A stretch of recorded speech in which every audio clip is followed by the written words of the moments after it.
তোমাদের YouTube channel attractive স্টাইলে আমি দিব্যেন্দু। আজকের এই ভিডিওতে কল্যাণী বিএসএফ ক্যাম্পের 24/9/2024 এই ডেটের যে ফিজিক্যালের আপডেট এই ভিডিওর মাধ্যমে দেবো। আমাদের একটি ভিউয়ার্সের সঙ্গে আমাদের কথোপকথন হচ্ছে, সেই কথোপকথন কল রেকর্ডিং সমস্ত কিছু এই ভিডিওর মাধ্যমে শোনাবো। তো যাদের কল্যাণী বিএসএফ ক্যাম্পে ফিজিক্যাল পড়েছে তারা অবশ্যই কল রেকর্ডিংটা মন দিয়ে শোনো এবং সমস্ত কিছু আপডেট এই ভিডিওর মধ্যে পেয়ে যাবে। ভিডিও শুরু করে ছোট্ট একটা রিকোয়েস্ট করবো, যারা এখনো পর্যন্ত আমাদের এই চ্যানেলটিকে সাবস্ক্রাইব করেনি তারা অবশ্যই আমাদের চ্যানেলটিকে সাবস্ক্রাইব করে পাশে থাকা বেল আইকনটি প্রেস করে যুক্ত থাকতে পারো পরবর্তী আপডেটটি পাওয়ার জন্য। আর তোমাদেরকে কিছু একটু টিপস দিই, যারা পরবর্তীকালে ফিজিক্যাল দিতে যাবে, এখন গরম রয়েছে প্রচুর পরিমাণে, সেই কারণে তোমরা অনেক ক্যান্ডিডেটই কিন্তু এখানে ফেল করে যাচ্ছে। সেই জন্য তোমাদেরকে আমি বলবো লিকুইড খাবার যেমন তোমাদের ওআরএস, গ্লুকন-ডি, রেড বুল, এই সমস্ত জাতীয় যে লিকুইডগুলো আছে এনার্জি ড্রিঙ্কগুলো, সেগুলো তোমরা অবশ্যই কনজিউম করো, লেবুর শরবত। তাহলে কি হবে, তোমার এনার্জিটা ফিজিক্যালি আগে পর্যন্ত তোমাদের ধরে থাকবে। তো আমাদের সঙ্গে যে কথোপকথনটা হয়েছে সেটি কল রেকর্ডিং তোমাদেরকে শোনাচ্ছি, শুনে নাও।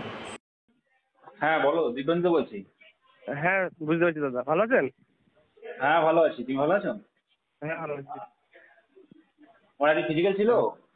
হ্যাঁ, আমার বন্ধুর ছিল ফিজিক্যাল। ওকে, কোন সেন্টারে? আমাদের পাড়াটি কল্যাণীতে। কল্যাণীতে ফিজিক্যাল ছিল তো? হ্যাঁ, আজকে বলো আপডেটটা বলো একটু কল্যাণী। আপডেট হচ্ছে 74 জন মানে ফিট হয়ে 74 জন দৌড়িয়েছিল, ঠিক আছে? হুম, 74 জন মানে দৌড়েছে, তার মধ্যে 100 জনকে ডেকেছিল, 100 জনকে ডাকার পর প্রেজেন্ট কিছু জন ছিল অ্যাবসেন্ট ছিল, দিয়ে কিছু হাইটে বাদ গেছে, যে 74 জন রান করেছে দুটো ব্যাচে। ওকে, দিয়ে টোটাল পাস করেছে 43 জন। 43। হ্যাঁ, আর এখন আমাদের 7:45 হ্যাঁ, আগের দিনের থেকে বেশি পাস করেছে। 7:45 প্রথম ম্যাচ শুরু হয়ে গেছিল।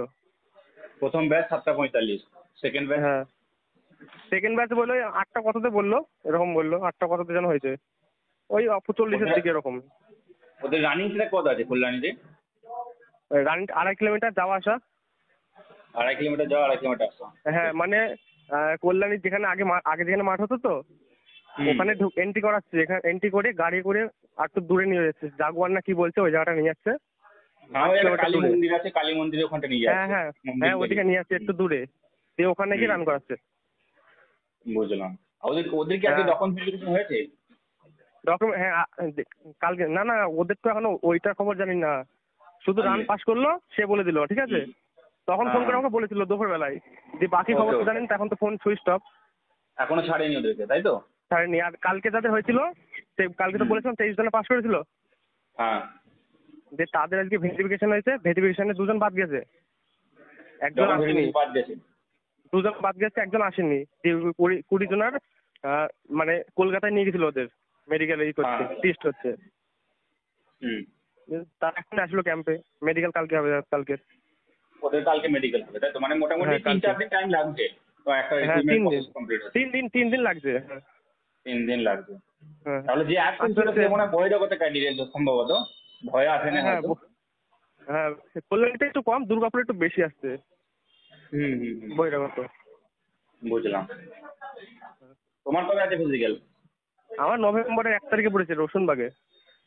ওকে ওকে ওকে ভাই, বেস্ট অফ লাক, ভালো করে প্রিপারেশন করো একটু, ঠিক আছে এখন থেকে? বলছি দাদা, রসুনবাগের ব্যাপারে তো আমি জানি না, যদি কেউ জানতে পারেন আমাকে বলবেন। হ্যাঁ, আমি এখনই তোমার ভিডিও দেবো, ওখানকার একটা ছেলের সঙ্গে কথা বলে ভিডিও দেবো, দেখে নিও, ঠিক আছে? হ্যাঁ, কারণ আমার যেখানে নিজের মাঠ পড়েছে সেটারই খবর আমি জানি না। না না, তোমাকে আপডেট দিয়ে দেবো ভিডিওতে, দেখে নিও, ঠিক আছে, ধন্যবাদ দাদা। ওকে, ধন্যবাদ।